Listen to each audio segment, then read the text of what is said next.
Actually,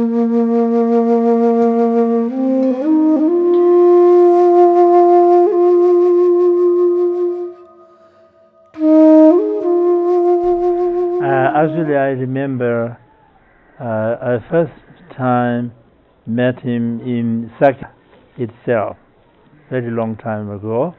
But of course, at that time, no one really introduced. I don't know him. He came one of my empowerments when I was giving the empowerments. He came along with the other scholars also, but we didn't know at all. And then later came to know that he was a very learned scholar, and then we get to know about him.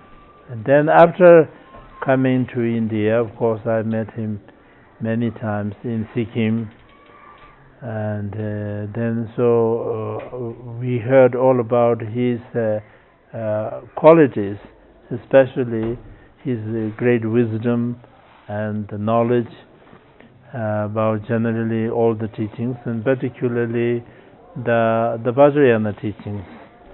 So then in 60s,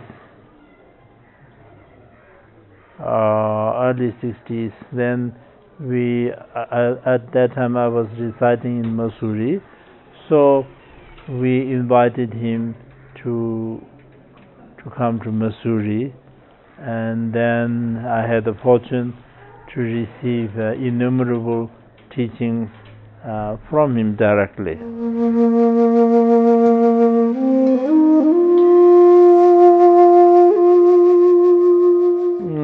He, of course, emphasized the teachings. Teachings are meant to be practiced, and so therefore, whatever knowledge or the wisdom that you gain, you have to put in practice in everyday life. For instance, like the moral conduct should be according to the Vinaya, and then the explanations should be according to the Abhidhamma, and the meditation should be according to the sutras, and tantra, mantrayana practices should be according to the tantras.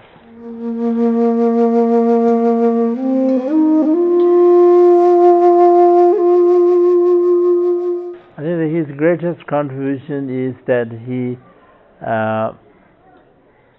even when he was very young, he was very special, very brilliant, and got very great wisdom. And so at a very young age, he became an abbot in his own monastery and in other monasteries as well. And so his main is teaching. He taught innumerable, and in fact, all our present abbots and scholars and administrators are all his students. So due to his wisdom and the knowledge that he bestowed, that today that many of these great scholars been able to carry on the Dharma activities.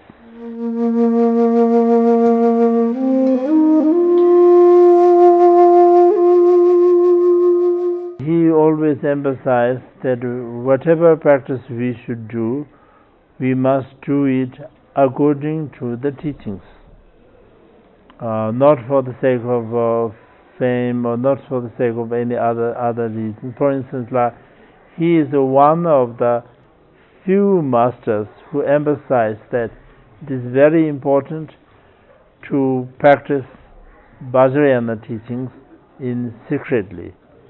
We should not do it in publicly, even like displaying the tangas or mandalas or even the Vajrayana ritual objects. He always objects displaying in public.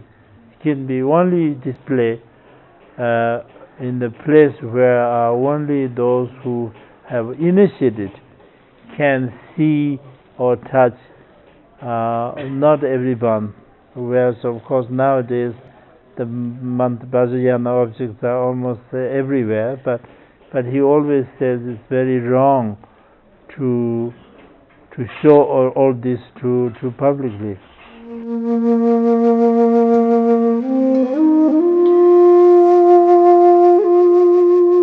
This is of course obvious that everything is impermanent, the life is impermanent.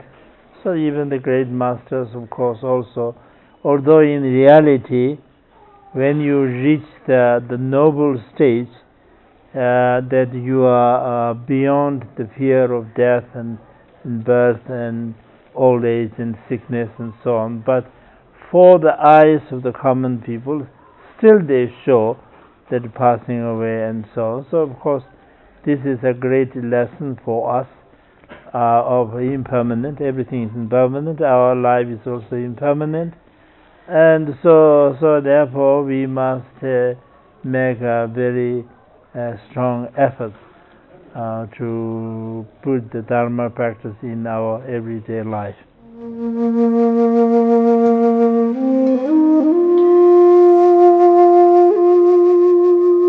Yes, he is of course one thing that I remember. He's always very joyful. He's always he never gets sort of like annoyed or agitated.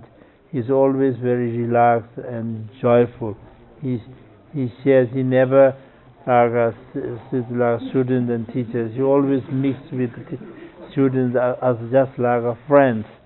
So that was, I think, the very one of his great qualities.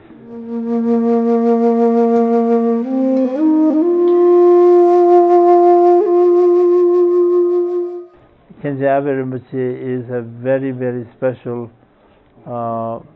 master, and we feel that he is